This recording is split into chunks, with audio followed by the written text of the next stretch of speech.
आपको थोड़ा सा अगर हम इसके अंदर आपको अंदाज़ा दें तो हरियाणा के अंदर तकरीबन जो हमने आपसे कहा कि 2 लाख के करीब नौकरियां जो आज रिक्त पद पड़े हुए हैं, 71,000 से ज़्यादा पोस्ट हरियाणा के अंदर सिर्फ एजुकेशन डिपार्टमेंट के अंदर बची हुई है। प्रारंभिक शिक्षा विभाग के अंदर 42,000, माध्यमिक शिक्षा विभाग के अंदर ऑलमोस्ट 29,000, पुलिस विभाग में 21,500 पद आज की तारीख में खाली पड़े हुए हैं। परिवहन विभाग में लगभग 10,000 पद खाली पड़े हुए हैं।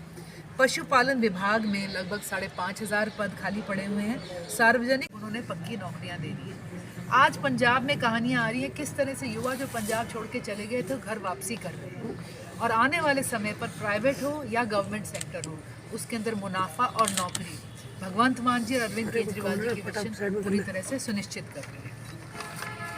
तो आज हम हरियाणा की जनता से भी पूछना चाहते हैं कि ये दुर्व्यवस्था, ये बेरोजगारी, ये लाचारी हमने कब बदल दी है। 2 करोड़ नौकरियां हर साल आनी थी, अब तक 20 करोड़ नौकरी हो जानी थी, और आज हरियाणा में 10,000 इजराइल के अंदर एक वॉर टॉर्न एरिया में अपनी जान जोखिम पे डालने के लिए हमारी सरकार ऐड निकाल रही है। हम कहेंगे ये किसी अग्निवीर से कम नहीं है जो स्कीम एक बार फिर सरकार लेकर आई है।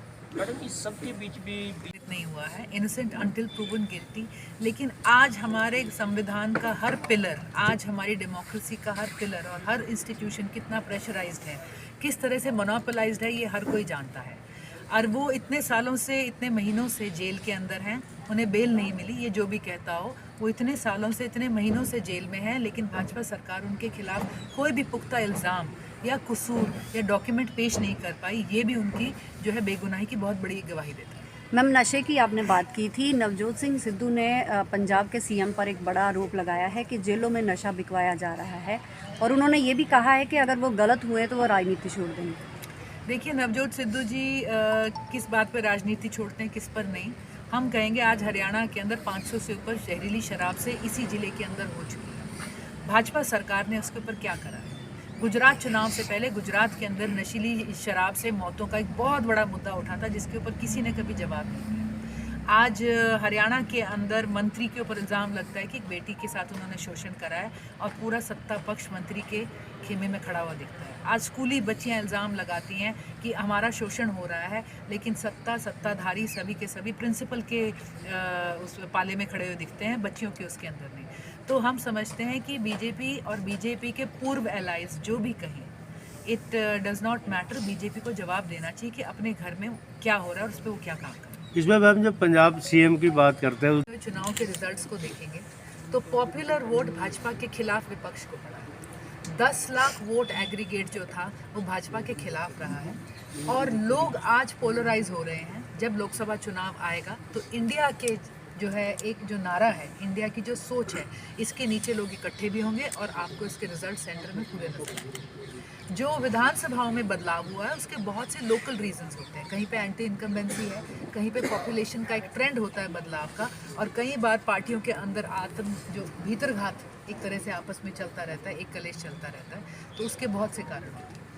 तो ऐसे तो बीजेपी ने जैसे पन्ना प्रमुख तक अपने संगठन खड़ा कर दिया, अभी कांग्रेस ने संगठन नहीं खड़ा कर पाई, आम आदमी पार्टी अभी उस लेवल पर नहीं पहुंची। क्या कोई पार्टी टक्कर दे पाएगी पक्ष से बीजेपी? देखिए, एक तरफ है आपके पास विश्व का सबसे बड़ा कथित संगठन जिसमें कहते हैं 18 करोड़ के करीब मेंबर्स हैं। एक तरफ है आपके पास एक ऑलमोस्ट 135 साल से भी पुरानी पार्टी, और एक तरफ है आपके पास एक पार्टी जिसने 9 साल पहले ऑफिशियली राजनीतिक पटल पर कदम रखा, और 9 साल के अंदर 2 स्टेट्स में उन्होंने अपनी सरकार बनाई है, और उन्होंने अपना जो संगठन पे काम आज आम आदमी पार्टी कर रही है।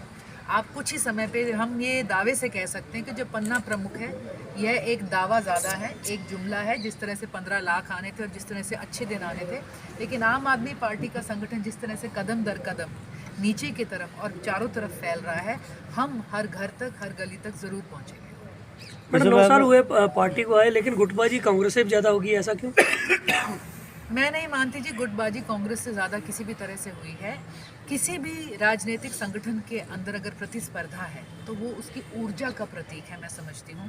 और आम आदमी पार्टी के अंदर चाहे किसी तरह का मतभेद हो सकता है, लेकिन मतभेद होने का मैं नहीं समझती कोई भी इसके अंदर कारण है। मैडम ये बदलाव यात्रा में ही कल ही कुछ ऐसा देखने को मिला, कल विरोध के सुर थे कुछ आपके कार्यकर्ताओं के बीच में। देखिए, आम जो हमारी बदलाव यात्रा चली है, इसका शेड्यूल तकरीबन 2 हफ्ते पहले सेट हो चुका है। इसके वेन्यू और लोकेशन 2 हफ्ते पहले सेट हो चुका है। ये हम समझते हैं, ऐसा ही कुछ हमारे साथ पंचकुला में भी हुआ कि अलग अलग जगहों पर साथियों ने सोचा कि हम एक बहुत ही विस्तृत और बहुत ही लंबी चौड़ी यात्रा निकालेंगे और अलग अलग जगह पर हम इसका स्वागत करेंगे। लेकिन 10 दिनों के अंदर जो 90 विधानसभाएं कवर करने का शेड्यूल है, कई बार हमारे साथी समझ नहीं पाते कि उसमें समय की कमी रहेगी और हमें एक शेड्यूल स्टार्ट और स्टॉप करना पड़ेगा।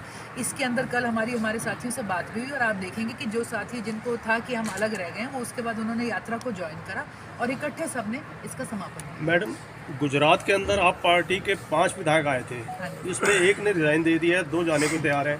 यही सबोकश जो है आपके हरियाणा में बंता राम ने भी डिक्लेयर किया कि मैं आप पार्टी को छोड़ रहा हूँ, इसको लेकर आप क्या कहें? देखिए, राजनीतिक पार्टियों में, राजनीतिक व्यक्तियों में पलायन चलता रहता है, उसमें कोई बात नहीं है। आम आदमी पार्टी सिटिंग विधायक के जाना ये बड़ी बात होती है मेरे ख्याल आम आदमी पार्टी के एजेंडा को स्टैंप दी है लोगों ने। 5 सीटें इस बात का प्रमाण है। 13% वोट शेयर मिलना इस बात का प्रतीक है कि वहाँ पर लोगों ने अरविंद केजरीवाल जी को, उनकी मुहिम और उनकी गारंटियों को पसंद किया और उस पर भरोसा करा।